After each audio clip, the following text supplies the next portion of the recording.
Hello friends, আজকে আমি দেখাচ্ছি একটা কমন রান্না। সেটা হচ্ছে কুমড়ো, আলু, পটল আর ছোলা দিয়ে ছক্কা। এটা খুবই গরমকালের জন্য খুব একটা উপাদেয় রান্না। এটা হয়ে থাকে, তো এটা আজকে আমি একটু দেখাচ্ছি আমি কীভাবে রান্না। তো এটা কড়াইতে তেল গরম করে তাতে ফোড়ন দিয়ে দিয়েছি, শুকনো লঙ্কা আর 5 ফোড়ন। ফোড়ন দিয়ে এটা কড়াইতে নিয়ে একটুখানি ভাজতে হবে। তো এটা নরম করার জন্য একটু নুন দিয়ে নরম করেছি টাকা দিয়ে। এরপর একটু আদা বাটা দিয়েছি, অল্প 1 চামচ মতন আদা বাটা দিয়ে আলু, পটল আর কুমড়োগুলোকে ভালো করে নেড়ে নিয়েছি। ভালো করে নেড়ে এটা যখন বেশ একটুখানি ভাজা ভাজা টাইপের হয়ে যাবে, তখন এরপরেতে আমি এখানে আস্তে আস্তে কুমড়োগুলো দেবো। এবার এতে কুমড়োগুলো দিয়ে দিলাম। কুমড়োগুলো ডুমো ডুমো করে কাটা পাকা কুমড়ো, মিষ্টি কুমড়ো যেটা, সেটা দেবো। দিয়ে ভালো করে আবার নাড়বো।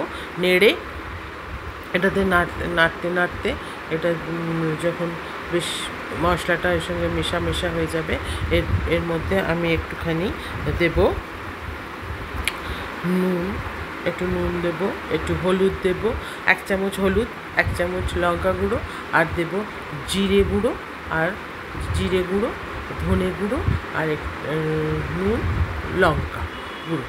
এখন এই মশলাটা দিয়ে এরপরেতে আবার একটু নাড়বো। এর সঙ্গে আমি এখানে একটু কাঁচা লঙ্কাও চিড়ে দিয়েছি, কেননা অনেকে যারা যদি লাল লঙ্কাগুলো না খেতে চাইলে তখন নাও দিতে পারে, কিন্তু আসলে লাল লঙ্কাটা দিলে কি হয়, একটু কালার আসে আর কি, একটু কাশ্মীরি মির্চ মতন যে লাল লঙ্কা, ওগুলোতে একটু রঙটা ভালো হয় আসে দেখতে, আর বেশি একটুখানি অ্যাট্রাকটিভও হয় রঙ দিতে।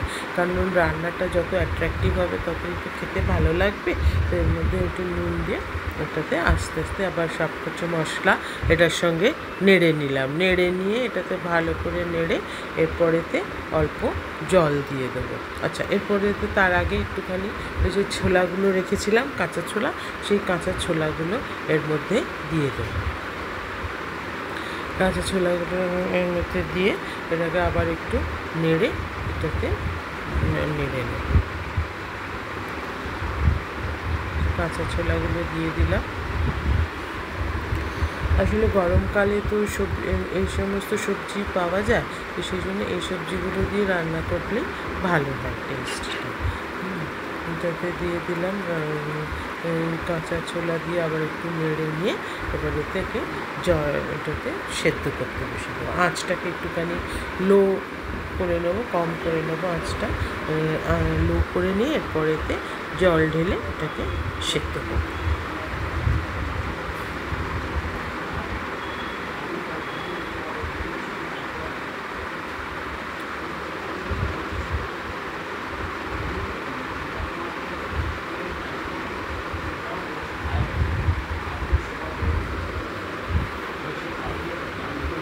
ঢাকা দিয়ে জল দিয়ে সেদ্ধ হবে। সেদ্ধ হয়ে মানে একটু টাইম নিয়ে সেদ্ধ হয়ে গেছে। এই যে এখন সেদ্ধ হয়ে গেছে দেখতে পাচ্ছি। এবার এটাতে আবার একটু নাড়াচাড়া করে, যে কুমড়োগুলোও যেন নরম হবে কিন্তু গলবে না, তাহলে কিন্তু দেখতেও ভালো লাগবে আর এটা টেস্টটাও ভালো হবে। এটাতে একটু স্বাদ মতন চিনিও দিয়ে দেবো, যাতে এটাতে একটু মিষ্টি হয়। এটা গরম লুচি, পরোটা কি রুটির সাথেও খুব ভালো খেতে লাগে। এটা এই যে উপোসের সময়তেও কিন্তু খুব ভালো হয় খেতে। যে বৃহস্পতিবার, মঙ্গলবার যে উপোস থাকে নিরামিষ রান্নাতে একটু ভালো লাগে। এরপরে এটাকে একটু ঘি দিয়ে দিলাম, লাস্টে ঘি দিয়ে দিলে একটা সুগন্ধিও হবে, টেস্টটাও ভালো লাগে খেতে। 1 টিস্পুন মতন ঘি দিলেই যথেষ্ট। ঘি দিয়ে দিলাম। এরপরেতে কী করবো, একটু ঘি দিয়ে নেড়ে চেড়ে দিয়ে এরপরেতে একটুখানি এটাতে কিছু ভাজা মশলা দেবো। যেমন আমি দিয়েছি এটাতে ভালো করে এটাকে নেড়ে নিয়ে ভাজা মশলা দেবো, যেমন একটু জিরে ভাজা গুঁড়ো, ধনে ভাজা গুঁড়ো, আর একটুখানি এটাই দেবো, আর কিছু দেবো দিয়ে এটাতে নামাই। এটা হলো আমার কুমড়ো, আলু, পটলের ছোলা দিয়ে ছক্কা। Thank you.